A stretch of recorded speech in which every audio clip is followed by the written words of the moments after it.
Who is this devil? Is he real? Or is it a figment of your imagination? Or is it just something in philosophy? According to the Quran, he's very real. Substance is real, you just don't see it. He lived before us, he's still alive today. That's an amazing subject right there, isn't it? That's amazing. The word shaitan is derived from the root shaitan, means impure and base. Shaitan refers to an entity that is rebellious, irrespective of whether it is of humans or jinn. It is also said that it means a nefarious soul who is distanced from Allah subhanahu wa ta'ala and from the truth. So shaitan is in both forms, the jinn and the humans, as Allah subhanahu wa ta'ala says. وَكَذَلِكَ جَعَلْنَا لِكُلِّ نَبِيٍّ عَدُوًّا شَيَاطِينَ الْإِنسِ وَالْجِنِّ.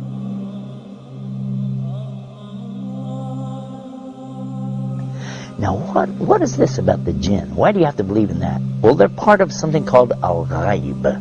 Al-ghaib means the things you don't see, the unseen. You agree and I agree, we don't see Allah.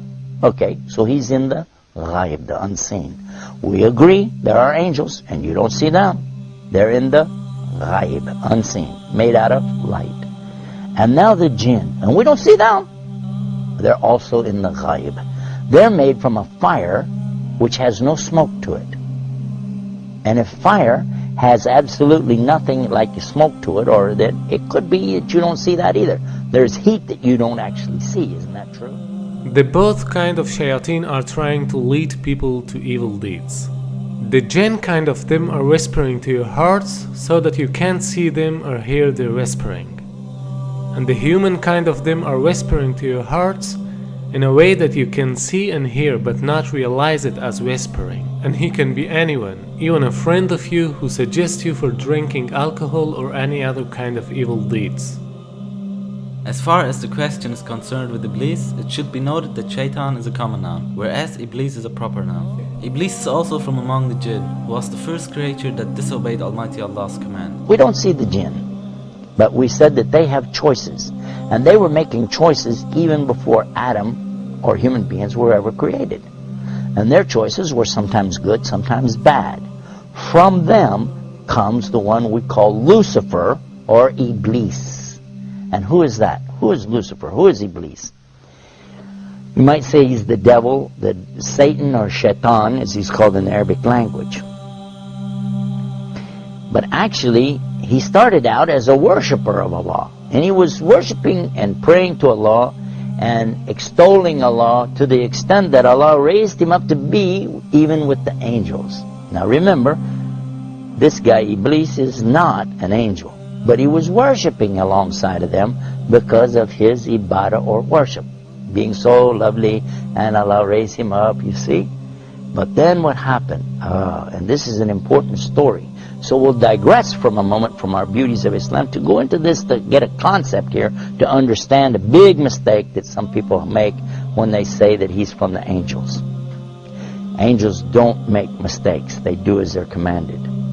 So when Allah created the best of His creation, what did He create? He created Adam, a human being. He created Adam from what? He created him from mud or clay. I want to show you what happened after Allah created Adam.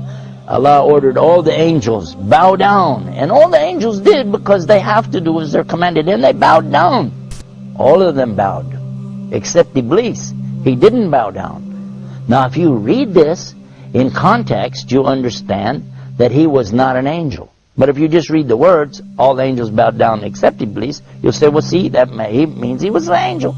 But otherwise, in the Quran we find in other places that Allah said he wasn't an angel, but he was from the jinn, and he's created from a smokeless fire. And that's exactly what he said. You created Adam from mud, but I'm created from something better, from a smokeless fire. So I refuse to bow down. Why?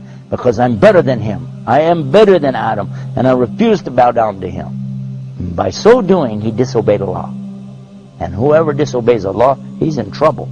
But especially if he does it out of his arrogance and his pride. I refuse to obey because, I know better. And in this way, he put himself in the worst possible condition with Allah. Allah condemned him to hell forever. And he said, I don't even care. Just let me take him, meaning Adam, and his children along with me to hell. What? For what?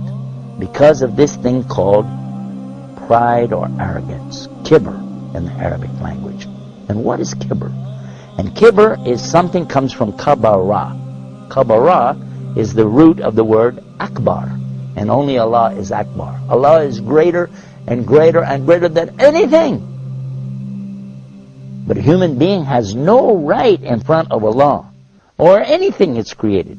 The jinn, the angels, nothing have the right to come in front of Allah like this and say, hey, who am I? I'm this, I'm that. No, Allah gave you a commandment. You do it. Now the important point is that everyone thinks that it is because of shaitan that we commit sins. That's why they're asking some questions like, why Allah created shaitan? Or why Allah didn't finish shaitan so that we wouldn't commit sins? Here's a misunderstanding. Shaitan cannot do anything more than whispering. To make it more clear, let's ask a question. Before Iblis became shaitan, there was no other shaitan, right? So who told Iblis to disobey Almighty Allah's command? Here's the point. There was no shaitan before him. He did it because of his nafs. Suppose that even if there was no shaitan, still we'd have nafs. So we'd commit sins. Because this world is a test for the mankind and the jinn kind. Now same as the case with Iblis, he's also in this test because he is a jinn and he has nafs. So Allah subhanahu wa ta'ala didn't create him as shaitan, rather he himself chose to be shaitan. Not only Iblis but all the other shayateen are choosing to be shaitan by disobeying Almighty Allah's order. Now, what happened next?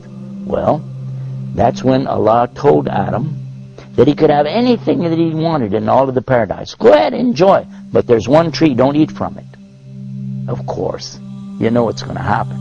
And the devil came to him and to Eve and got them to eat from that tree. And they were cast down because of that.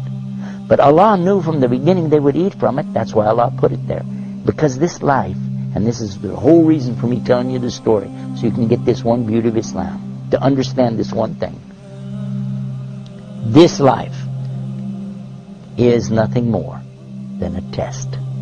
The obvious point is that Iblis was the first of all shayateen. Therefore, he is the leader of them.